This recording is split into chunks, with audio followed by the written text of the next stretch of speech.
अस्सलाम वालेकुम। मैं शक्कर चौधरी जो कि सोशल मीडिया एक्टिविस्ट हैं, जर्नलिस्ट हैं, किसी सियासी पार्टी से उनका कोई ताल्लुक़ नहीं है। उनकी बेटी हूँ मैं। कल रात को ठीक 11 बजे 2 वीगो डाले आए थे, सिविल कपड़ों में आए थे और पंजाब पुलिस के साथ एक गाड़ी भी आई थी। बिना किसी वारंट के उन्होंने गिरफ़्तार किया मेरे अबू को। मेरे अबू उनसे पूछते रहे कि आखिर आप वारंट दिखाएं, आप वारंट दिखाएं, लेकिन उन्होंने नहीं वारंट दिखाए थे। उसके बाद वो मेरे घर के अंदर आए हैं, उन्होंने मेन गेट का दरवाज़ा तोड़ा है, अंदर आकर धक्कम पेल किया और फ़ोन भी ले गए, मेरे अबू को अगवा करके भी ले गए हुए हैं और क्लाशनकोफ भी साथ वो लेके आए हुए थे। उन्होंने गन्स भी दिखाई हैं।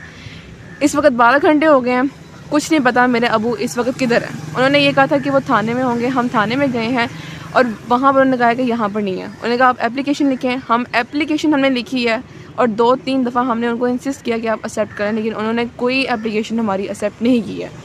इस वक्त हमें नहीं पता मेरे अबू किधर हैं। तो मेरी ये सुप्रीम कोर्ट से मेरी एक अपील है कि जल्द से जल्द मेरे अबू को बाजियाब करवाया जाए और उसके अलावा बाकी और भी बहुत सारे शहरी जिनके साथ आधी रात को छापे मारे जा रहे हैं, वो उनकी माँ बहनों की इज़्ज़तों का पामाल किया जा रहा है, उनको महफूज करें और जल्द से जल्द उनके लिए भी आसानियाँ बना दी जाएँ। शुक्रिया।